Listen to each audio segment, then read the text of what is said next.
This evening, I'm going to continue with the Mumonkan, this time with case 6. So for those of you who have not been to Teisho before, or Teisho with me, or others on the Mumonkan, this is a collection of koans put together by Mumon Eka, and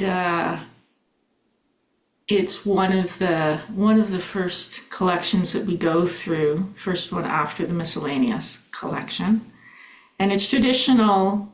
I was taught that it was traditional to start with the Mumonkan and go koan by koan, which I'm finding a very interesting practice because every time I start preparing to give a Teisho on a koan, it becomes my favorite koan. Wonderful experience. So, welcome this evening. Happy to see a lot of familiar faces, some new ones. This case, so I'm talking about case 6, is called Buddha Holds Up a Flower. So I'm going to read over the case itself, some commentary from Mumon, and he always provides some commentary and a verse, and then I will talk a little bit about them. So first, the case. Once in ancient times, when the world-honored one was at Mount Gurudrakatu, he held up a flower, twirled it, and showed it to the assemblage. At this, they all remained silent. Only the venerable Kasyapa broke into a smile. The world-honored one said, "I have the eye treasury of the true Dharma, the marvelous mind of nirvana, the true form of no form, the subtle gate of the Dharma. It does not depend on letters, being specially transmitted outside all teachings. Now I entrust Maha Kasyapa with this."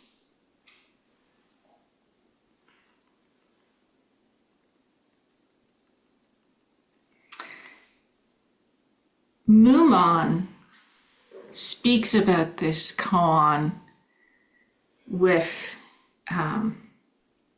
what some people call Zen irony. He's sounding a little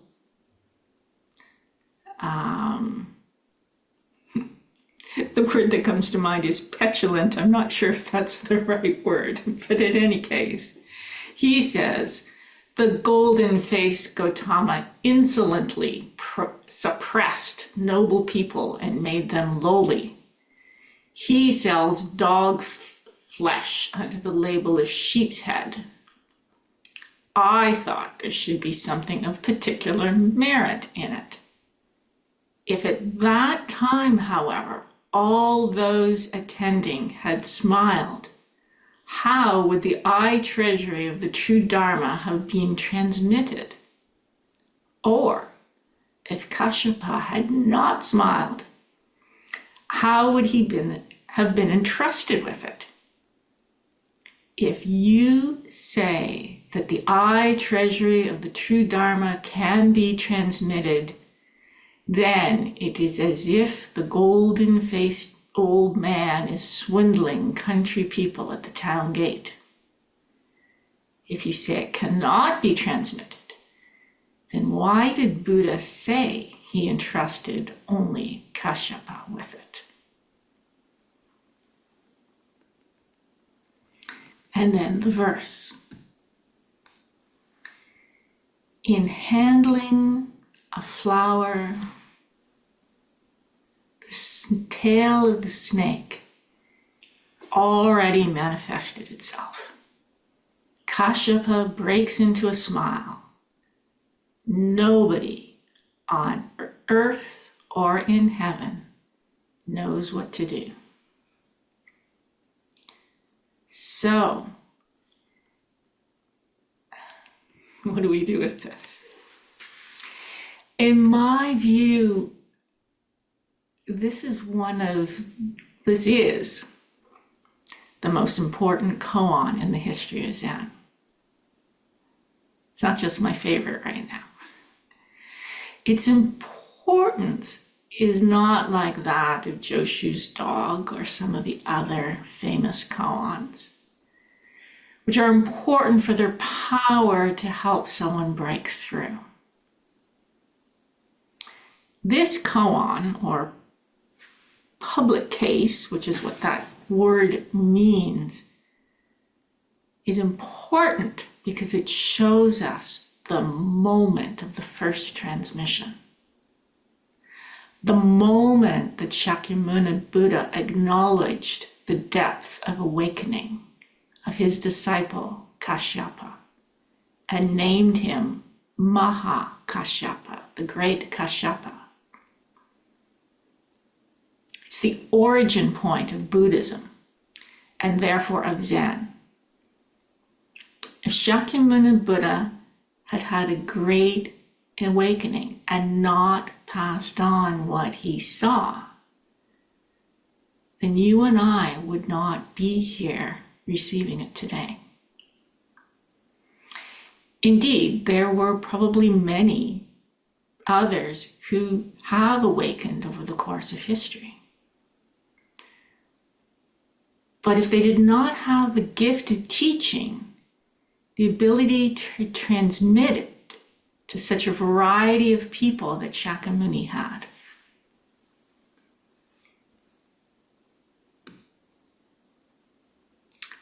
still, what makes this a koan? Rather than just a story, a historical tale.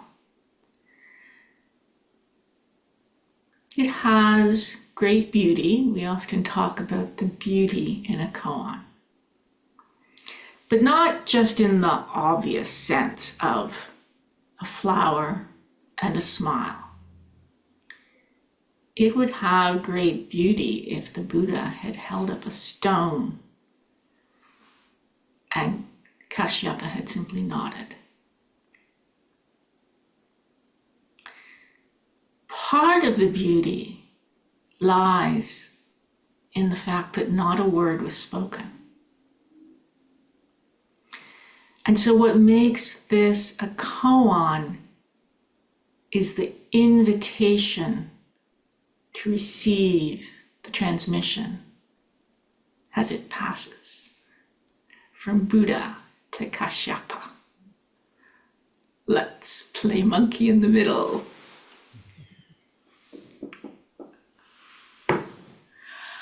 Watch as Buddha holds up the flower. See Kasyapa's eyes light up, the smile that crinkles his weather-beaten face. Can you feel the understanding that passes between them? Now, you might be thinking,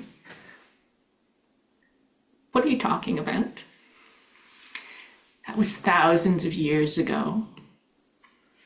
A different continent. Well, it depends where you live, I guess.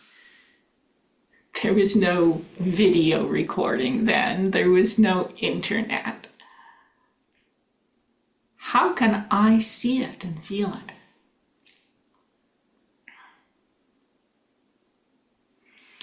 Let fall away any hesitation, any concept, space and time, self and other. This transmission is happening right now. We are at this moment Vulture Peak. Buddha is holding up that flower right now. Are you smiling, frowning, puzzled? And what exactly is being transmitted? How can I transmit to you something you already have? Now, I do recognize that historians are divided about whether this event actually happened. For one thing, Shakyamuni is supposed to have said, it does not depend on letters being specially transmitted outside all teaching. From what I've read, evidently, India did not yet have a writing system at that time. So it raises some questions. But as a koan, it doesn't matter. I cannot help but feel immense gratitude for this story, for the moment it represents, whether the fine details are true or not. About a decade ago, I read a book called What Makes You Not a Buddhist? By, and I know I'll butcher the pronunciation, by Tibetan Lama Dzongsar Jamyang Khyentse. It's a short little book, and it's a discussion of what are called the four seals. All compounded things are impermanent. All emotions are pain. All things have no inherent existence. And nirvana is beyond all concepts. An interesting little book. But what moved me in particular was a quote I'll read to you from his concluding chapter. Kant says, Buddha himself said, you are your own master. It's a little bit like saying, I entrust your true nature to you. Khyentse goes on to say, of course, if a learned master makes the effort to present the truth to you, you are a fortunate being. In some cases, such masters should be revered even more than the Buddha, because although thousands of Buddhas may have come, for you, this person is the one who brought the truth to your doorstep. Now, imagine your gratitude, Kasyapa's gratitude, if that one, the one that brought the truth to your doorstep, were Shakyamuni Buddha himself. In this koan, it is Shakyamuni Buddha who is bringing the truth to you.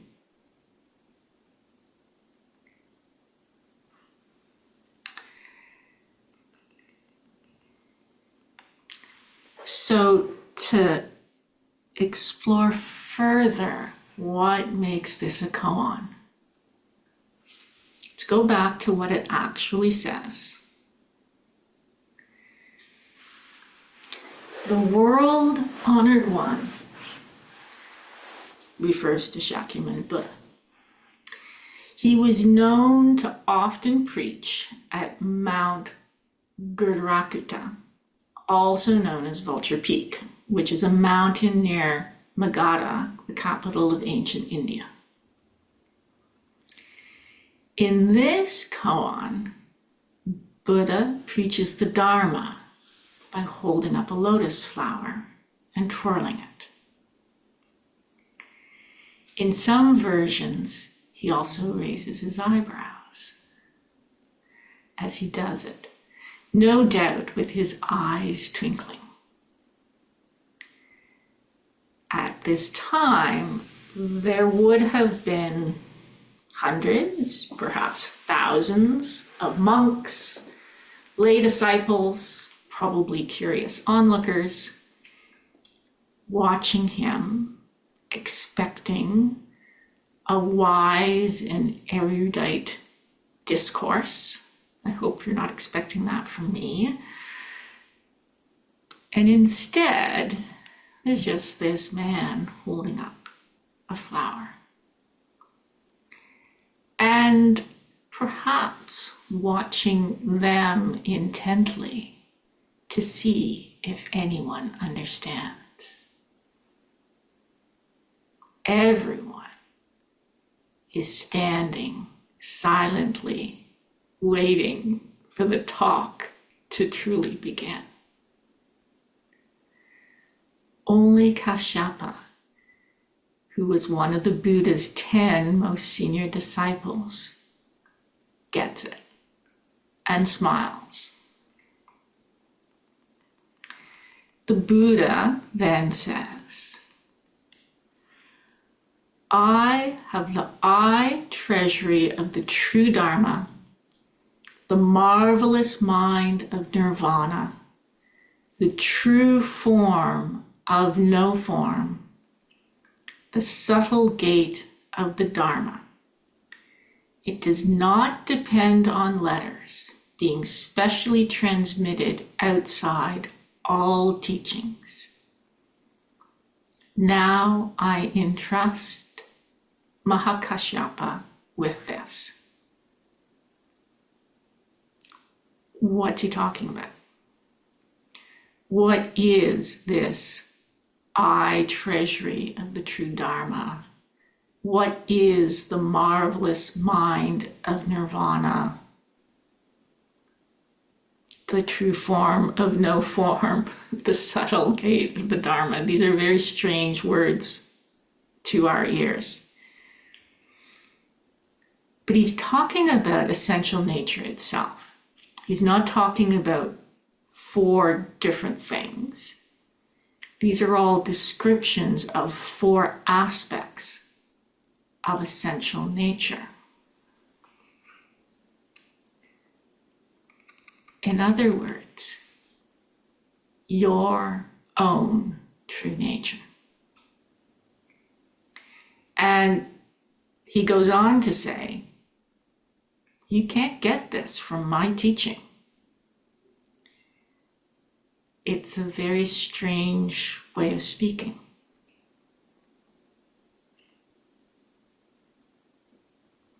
But how can I possibly teach you your own true nature?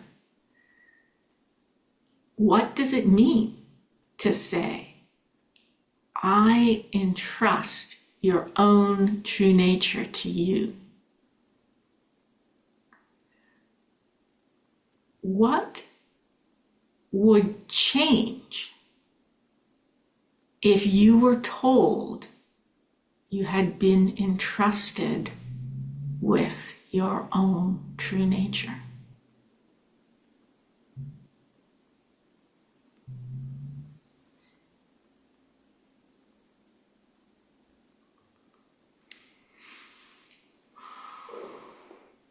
Now, let's turn to what Mumon said. The golden-faced Gautama insolently suppressed noble people and made them lowly. He sells dog's flesh under the label of sheep's head. I thought there should be something of particular merit in it. If at that time, however, all those attending had smiled, how would the eye treasury of the true Dharma have been transmitted? Or if Kasyapa had not smiled, how would he have been entrusted with it?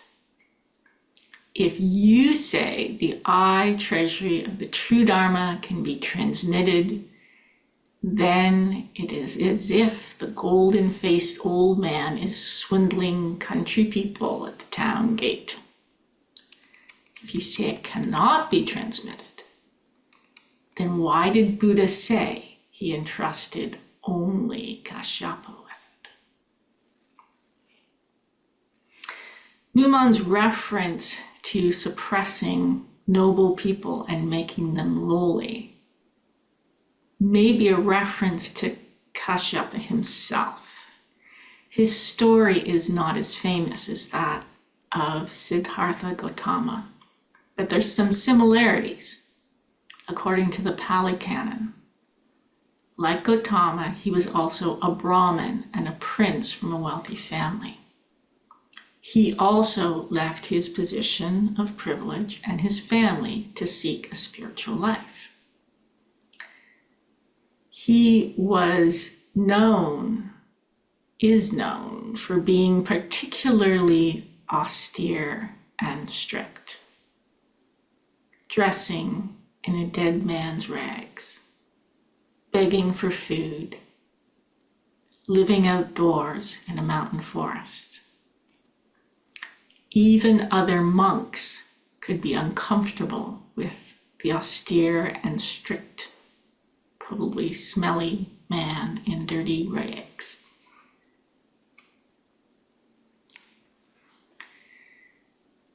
But although Kasyapa gave up his ordinary life before having heard of the Buddha, Mumon implies that Gautama is responsible for noble people becoming lowly beggars. He's being ironic because despite how he may appear, Kasyapa has gained immeasurable treasure. What Buddha calls the I treasury of the true Dharma. He has gained absolute contentment that cannot be shaken by any external circumstance. Mumon is also pointing out that Gautama elevated Kasyapa above the other monks, even above noble people. And so he goes on to tease us. What if everybody had smiled? What if Kasyapa had not smiled? How can he be singled out? Why has he been entrusted with the Dharma when all he has received is what each of us already has from the beginning? That is the inherent mystery of Zen. There is nothing to transmit. There is nothing lacking. And yet, there's no end to practice. It's always possible to see more clearly than one does right now. Always further to go, even when there's nowhere to go. And so Mumon likens Buddha to a swindler at the town gate, selling people something they've already got. And that's what all of us teachers do. All we do is peddle what you already have. And yet, only Kasyapa smiled. Everybody else was dumbstruck. This is a subtle and difficult practice that we follow, best taught by flowers. All my words cannot help you. cannot be taught.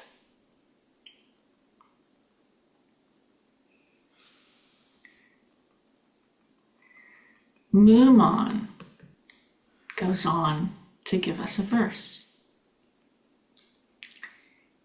In handling a flower, the tail of the snake already manifested itself. Kasyapa breaks into a smile, and nobody on heaven or on earth knows what to do. He is summarizing the koan in this verse. When a snake is coiled, its tail is hidden beneath its body. But when Shakyamuni holds up the flower, everything is revealed, even the tail of the snake. It's already manifested from the very beginning. So I'm going to quote Yamada Ko'un Roshi's Teisho on this point. He wrote, "Holding up a flower is the manifestation of the whole. Every moment is the manifestation of the whole. Life itself is the continuous moment of the whole. And everyone is living the continuous moment of the whole." So as I said earlier, the moment of transmission is happening right now. You are all witness. Do you see it?